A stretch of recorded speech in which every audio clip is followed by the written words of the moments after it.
Buenas tardes, hermanos, y bienvenidos a este pequeñito y peregrino canal llamado César para Jesucristo. Bendito sea Dios, porque hoy podemos continuar hacia arriba y hacia adelante de la mano del Papa León XIII en este camino maravilloso de la práctica de la humildad. Poquito a poco, cada día su afán. Llevamos 25 vídeos más los 3 introductorios y hoy vamos a ver el 26º punto, Dios mediante. Es un punto que, como veréis, habla por sí solo. Poca reflexión vamos a tener que hacer. Y es un punto que revela algo muy importante de este libro, que veíamos en las introducciones. Y es que el cardenal Pecci, futuro Papa León XIII, escribió estas reflexiones para los seminaristas de su diócesis. Veréis cómo en este punto, aquellos que os sintáis llamados a la vida consagrada, a la vida celibataria, pues os será de gran ayuda. Pero también todo el resto del pueblo de Dios puede aprender mucho de lo que este punto contiene. Deciros, hermanos, además, que el desprendimiento ayuda mucho a la humildad, con que mucho ánimo en vuestro camino hacia la práctica de la humildad. Vamos a leerlo como siempre, reposadamente, para después volverlo a leer ágilmente y después comentarlo brevemente. Atención. Nunca anheles ser amado de manera singular. Lo pone con cursiva, de manera singular. Puesto que el amor depende de la voluntad y la voluntad está inclinada hacia el bien por naturaleza, ser amado y ser amado como bueno es una misma cosa. Ahora bien, el afán de ser estimado por encima de los demás es inconciliable con una sincera humildad. ¿Qué gran fruto obtendrás si obras así?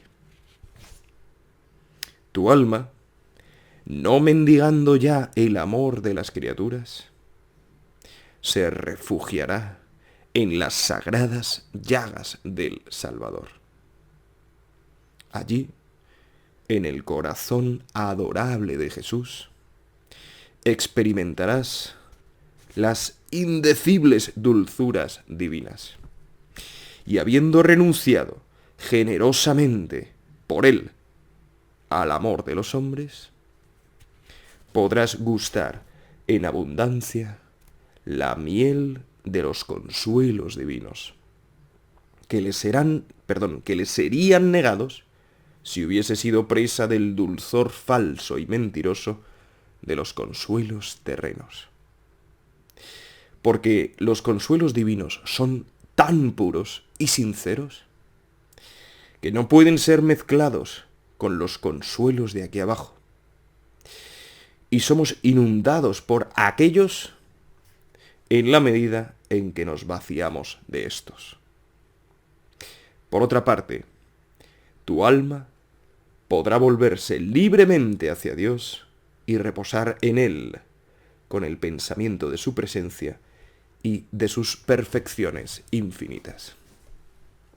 Por último, no habiendo cosa más dulce que amar y ser amado, si te privas de este placer por amor de Dios, y Dios se posesiona de tu corazón, no dividido por el amor de otra criatura, ofrecerás un sacrificio muy acepto a Dios.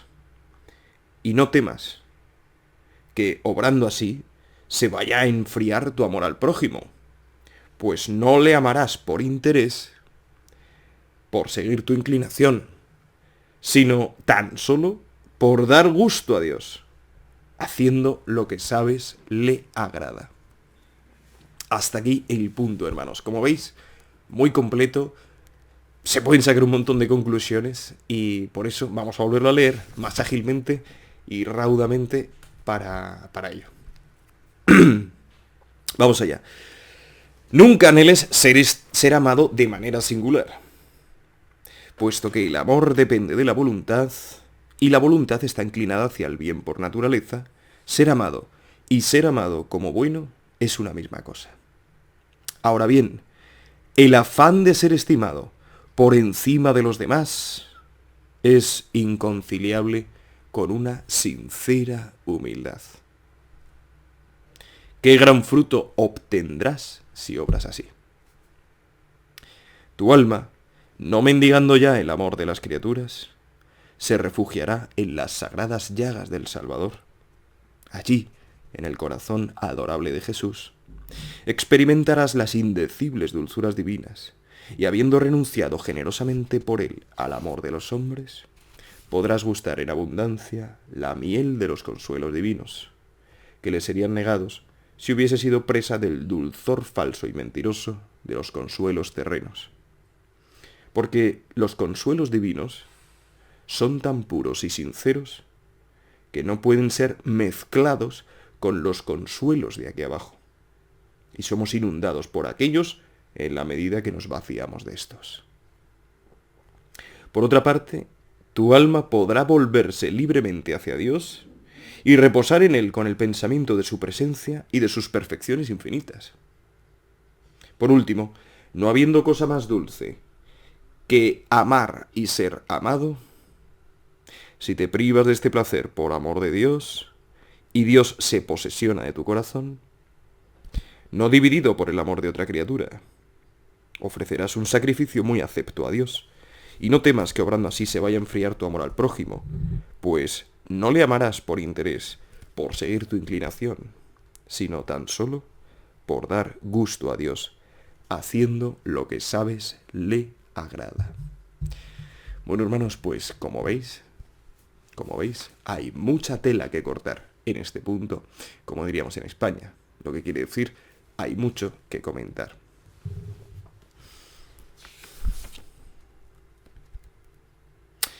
Vamos a ir por orden del punto en sí. En primer lugar, está la cuestión del ser amado de manera singular, de esperar ser amado más de lo que son amados los demás. Eso es tremendo, dice el Papa, es inconciliable con una sincera humildad. Nosotros no podemos exigir a Dios que nos sintamos amados más de lo que nos corresponde. No podemos no conformarnos con lo amados que nos sentimos. No podemos despreciar lo amados que nos sentimos. Porque el Señor nos conoce y sabe, hay personas que así lo atestiguan, que cuando el ser humano siente el amor de Dios, siente lo amado que es, en gran cantidad, prácticamente siente desfallecer, siente morirse, porque el amor de Dios es lo más fuerte que existe, lo más. Por eso el Señor, con mesura, con pedagogía, nos va haciendo sentir amados en la medida de nuestros límites, en la medida de su justicia, en la medida de su generosidad y misericordia. Nunca podemos sentirnos inconformes con lo amados que nos sentimos. Es de ser desagradecido, ¿verdad? Esto sería lo primero. Yo siempre lo digo, la proporción de lo amados que nos sentimos es equivalente a la proporción de lo sinceros que somos ante Dios y ante nosotros mismos en la confesión. Cuanto más profundicemos en la verdad de nuestra alma, por medio del examen de conciencia y la confesión, más amados nos sentimos. Por eso, si no sientes el amor de Dios, o si sientes poco amor de Dios, te animo a hacer una buena, profunda y sincera confesión. Tenemos en nuestro canal de Telegram, César para Jesucristo Oficial, un comentario fijado que es un examen de conciencia completísimo del padre Jorge Loring, en el cual podemos ir desgranando completamente todos los 10 mandamientos y ahondar en la verdad de nuestra alma. cuanta más verdad nos atrevamos a ver y a decir sobre nosotros ante el confesor, más amados nos sentiremos. Esto en primer lugar. Luego, como os decía al principio, este punto, así como todo el libro, está destinado a los seminaristas, a los que se van a consagrar a Dios. Y aquí hay una cuestión muy importante. El otro día hablaba con una persona, una realidad, y es que la vida anacorética, la vida celibataria, la vida eunuca, podemos decir, la vida virginal, quizá sea un movimiento del Espíritu Santo para reparar por el mal uso que se hace de la sexualidad en el mundo. Porque el plan de Dios original para el hombre y la mujer es que se descubrieran, se conocieran, se complementaran, se unieran. Porque Dios es comunidad, quiso crear a los hombres, hombre y mujer, diversos, distintos, para que se unieran. Ese es el plan de Dios, creced y multiplicaos. Y ya no seréis dos, sino una sola carne. Sin embargo, por causa del pecado, y porque el diablo odia a Dios y a su creación, todo lo que originalmente estaba llamado a unirse, de repente se convierte en discordia, en egoísmo, en satisfacción del propio deseo desordenado, en orgullo y soberbia de cada uno quedarse en su sitio, y así la humanidad poco a poco va enfermando más desde el pecado original. Cada vez la humanidad está más enferma. Si bien es cierto que la encarnación, pasión y muerte de nuestro Señor Jesucristo y resurrección fue un alivio maravilloso para que esa enfermedad de la humanidad hallase su cura, lo cierto es que aún hoy, todavía, tal y como nos enseña el Catecismo, la Sagrada Escritura, todavía estamos en el tiempo permitido al diablo para tentar al mundo y a las naciones. Y por eso, como sabe el diablo que le queda poco tiempo, tal y como leemos en Apocalipsis 12, por eso hoy, más que nunca, el desorden que existe en la sexualidad, en la complementariedad de hombre y mujer, el odio que hay al matrimonio, a la fecundidad, es tan terriblemente inusitado en la historia de la humanidad. Por eso Jesucristo, camino al Calvario, y nótese que cuando una persona está a punto de morir, dice las cosas más importantes. Camino del Calvario dijo: llorad más bien por vuestros hijos, vuestros descendientes, porque llegará el día en que se diga: dichosos los vientres que no engendraron y los pechos que no criaron. Llegará el día en que se diga: dichosos los estériles, las estériles. Lo cual era impensable para esa época y para todas las posteriores, porque siempre se ha entendido que la fecundidad es una bendición, así como la esterilidad una maldición. Eso es lo que se entendía. Y ese día ha llegado, hermanos. Hoy en día se dice, dichosas las mujeres que no engendran. Más mujer es aquella que no engendra. Más libre, más plena, más feliz. Pero esa no es la verdad.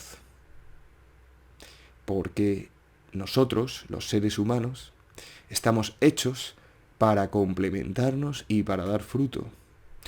Un fruto, hermanos, que no necesariamente es el engendrar hijos, porque hay matrimonios que no pueden engendrar hijos. La función del acto conyugal es doble: unitiva y fecunda, pero esa fecundidad se puede expresar de muchas maneras, no exclusivamente por medio de la procreación.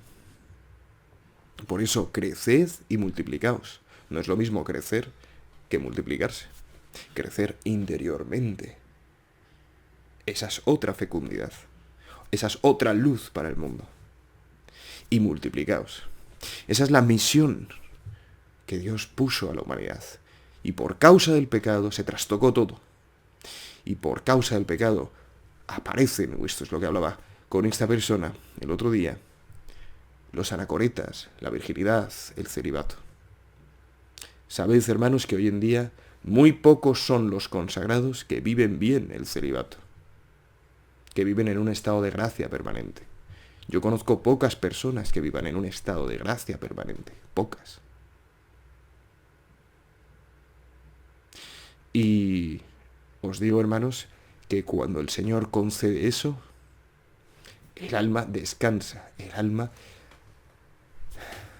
está plenamente feliz, plenamente feliz. Y ahora vamos con una instrucción que da el Papa León XIII a los seminaristas. Y es renunciar al amor de los consuelos, claro, de los consuelos terrenos, claro. El que recibe el don de vivir celibatariamente debe renunciar a ello. Pero claro, cuando renuncia a ello, acoge otra cosa a la cual tendría que renunciar si acogiera esta.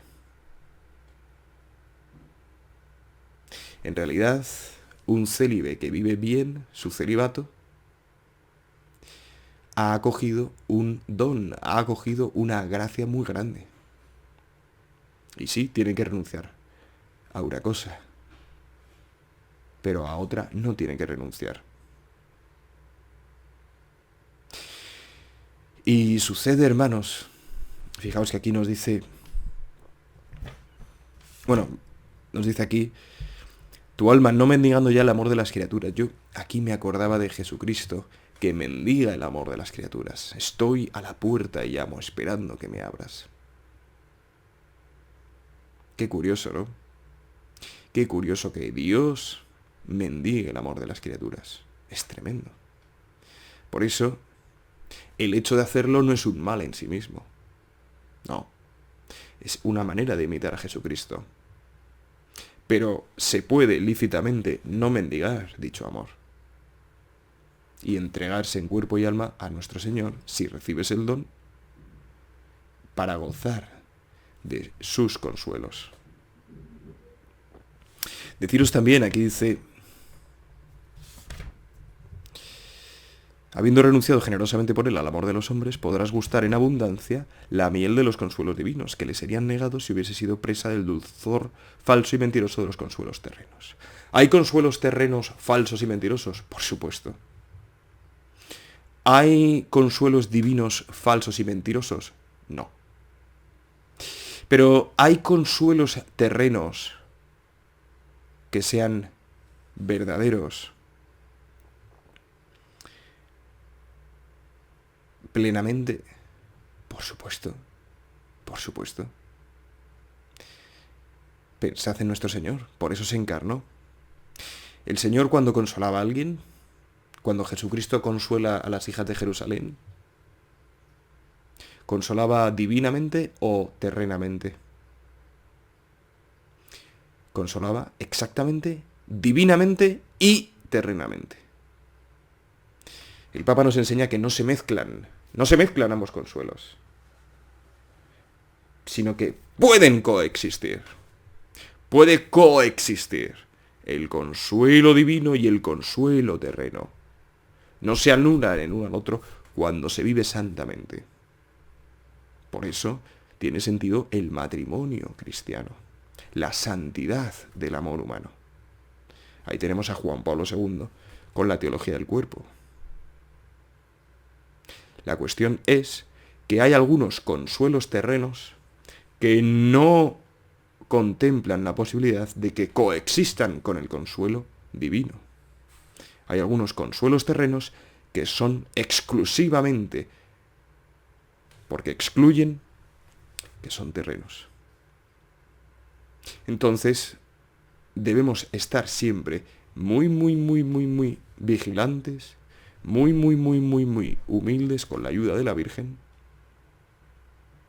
que por cierto es consuelo de los afligidos, consuelo que trae los consuelos divinos por medio de su humanidad.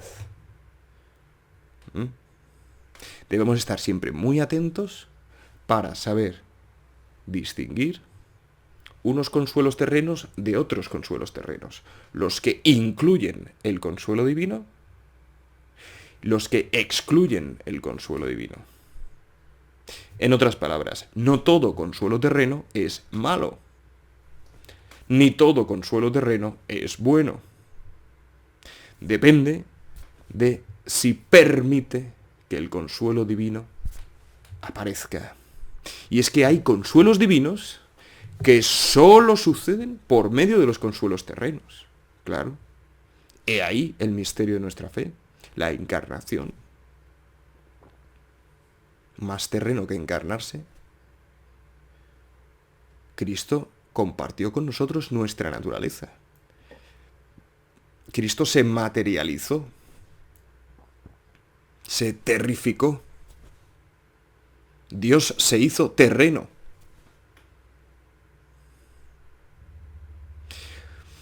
Por eso, hermanos, con la ayuda de la Virgen, del rezo del Rosario, debemos estar siempre muy, muy, muy, muy, muy vigilantes, porque hay dos tendencias diabólicas para analizar toda esta cuestión. La tendencia carnalista, la tendencia espiritualista. La tendencia carnalista que escinde toda dimensión sobrenatural, inmaterial, espiritual, divina.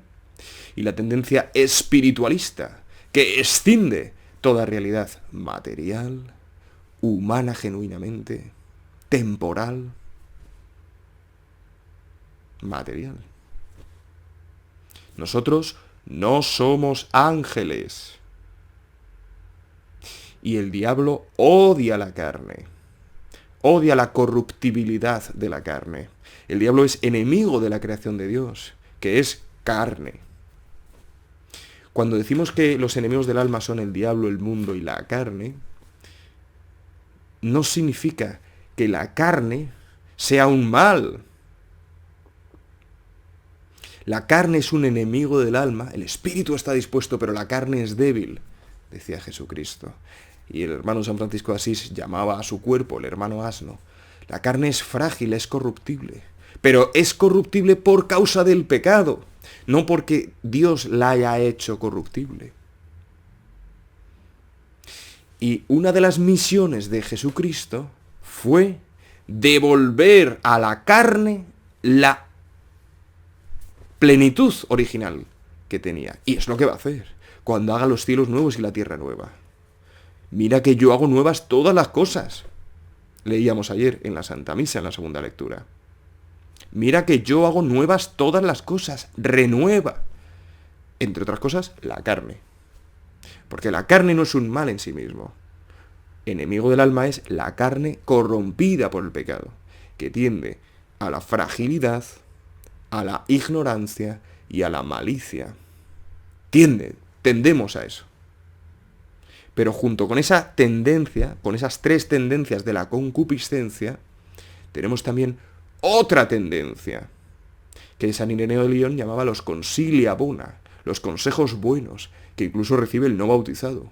Son precisamente los que le llevan a bautizarse. Los consejos buenos de Dios, del Espíritu de Dios. Esa otra tendencia. Nuestra voluntad, dice el Papa, tiende al bien por naturaleza. Anhelamos el bien, anhelamos ser amados y amar. Y ese anhelo, que es espiritual, debe entrar en nuestra carne, debe manifestarse por medio de nuestra carne, porque es lo que somos, cuerpo y alma, como principios que fundan nuestro ser humano. Esa tendencia espiritualista que ve que la carne como creación de Dios es enemiga suya, es terrible, es diabólica, es una idea diabólica. Y es lo que propicia que se viva de forma desordenada la sexualidad, en los consagrados, en los matrimonios y en todos. Debemos asumir nuestra realidad, corpórea y espiritual. Debemos permitir que el Espíritu Santo de Dios inunde nuestro cuerpo, porque somos templo de Dios. Debemos dejarnos habitar por Él, en cuerpo y alma. Por eso tiene sentido arrodillarse. Por eso hemos de arrodillarnos ante Dios. Porque si no te arrodillas con el cuerpo, no te arrodillas con el ser.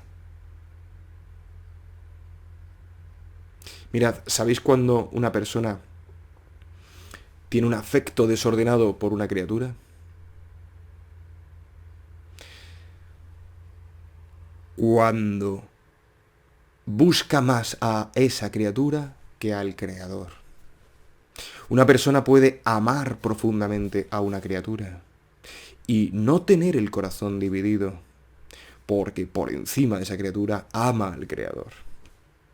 Una persona puede amar a una criatura, un esposo, una esposa deben amarse, se aman. Sin embargo, cuando viven santamente ese amor, añoran por encima de todo estar en la presencia de Dios. Y su ser encuentra su pleno sentido, vocación, misión, anhelo, alegría y santidad cuando se pone rostro en tierra ante el Creador. Por eso es amarle a Él por encima de todas las cosas y al prójimo como a uno mismo. Pero ningún ser humano debe amar más a una criatura que a Dios. ¿Cuándo tu corazón descansa más? ¿Cuando estás con esa criatura o cuando estás con tu Creador? He ahí el discernimiento para saber si tienes un afecto desordenado o un afecto ordenado. Es muy bonito lo que le dice a los seminaristas: no pienses que por entregarte a Dios se va a enfriar tu amor al prójimo. No, todo lo contrario. Porque le amarás ya no por interés, ya no por conveniencia, ya no solo por inclinación, sino para agradar a Dios. ¿Y qué es lo que hace un esposo? ¿Qué es lo que hace una esposa cuando ama a su esposa, a su esposo? Lo que hace es agradar al Creador. Porque cumple el plan original que tenía el Creador para nosotros. Daos cuenta que junto con el pecado original existe el plan original. Y ese plan original es lo que Dios quiere para la humanidad. Es lo que Dios quiere para la humanidad. Por eso somos imagen y semejanza suya. Porque somos co-creadores con Él. Es impresionante. Es que nos ha concedido el Señor algo que no se lo ha concedido ni a los ángeles. Que es la capacidad de ser una sola carne. Por eso somos imagen. Porque Él es comunidad. Ellos son tres y es uno. Es impresionante. Y cuando un hombre y una mujer se aman santamente y se unen santamente, acaece una manifestación trinitaria del amor. El que ama, la que es amada y el amor que los une. Cuando un matrimonio se une, la Trinidad se manifiesta en el mundo. Ese es el deseo del Creador. Pero por el pecado original todo se trastocó.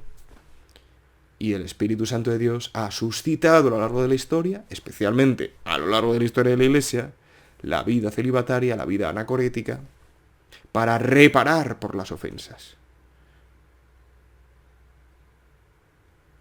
Por eso, Dios nuestro Señor creó a la Inmaculada Concepción. Y gracias a su sí, se pudo encarnar el Salvador. Por eso decimos, feliz culpa que mereció tal Redentor. Pero no era el plan original de Dios.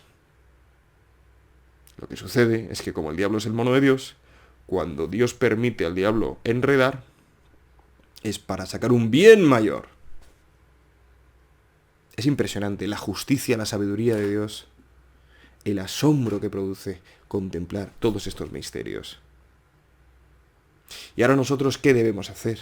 Habiendo leído esto, debemos preguntarnos de rodillas ante el Señor si tenemos algún afecto desordenado, si tenemos algún amor a una criatura mayor que el amor de Dios, que el amor a Dios. Debemos preguntarnos si tenemos el corazón dividido o si coexisten los dos amores. Debemos pedirle al Señor luz, debemos pedirle al Señor entendimiento, debemos pedirle al Señor conocimiento de su voluntad para con nosotros, cada día. Ser muy sinceros ante Él, ante nosotros y ante los hermanos. Y no tener miedo, no tener nada de miedo a lo que el Señor vaya manifestando. Y deciros siempre, hermanos, que amar siempre es bueno, siempre es bueno. Y que amar siempre se puede hacer más y mejor. Nunca, nunca, nunca, ni en toda la eternidad, amaremos como llegaremos a amar. En el cielo estaremos, Dios mediante, amando cada vez más. El amor va siempre a más. Nunca se alcanza porque es infinito. ¡Qué misterio! La pregunta que nos hará devanarnos los sesos hoy es: ¿Dios ha alcanzado el amor? ¿Ha llegado al final? ¿O en Dios también crece el amor? Nunca se me había ocurrido esa pregunta y ahora pues se me acaba de ocurrir. Dios es infinito, lo sabe todo, no puede crecer su amor, pero su amor es infinito. Entonces es tremendo, es tremendo. Tremendo, tremendo, tremendo. Dios es inmutable, pero está vivo. En fin, sin duda es un gran misterio por el cual merece la pena poner rostro en tierra y decir: heme aquí, Señor, para hacer tu voluntad. Hágase en mí según tu palabra. A tus manos, Señor, encomiendo mi espíritu.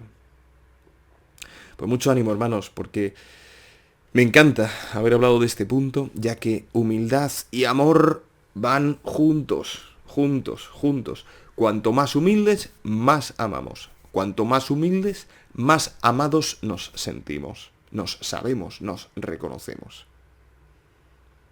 Y cuanto más amados nos sentimos, y cuanto más reconocemos que amamos, más humildes somos. Amor y humildad van de la mano intrínsecamente, porque amar es reconocer nuestra realidad.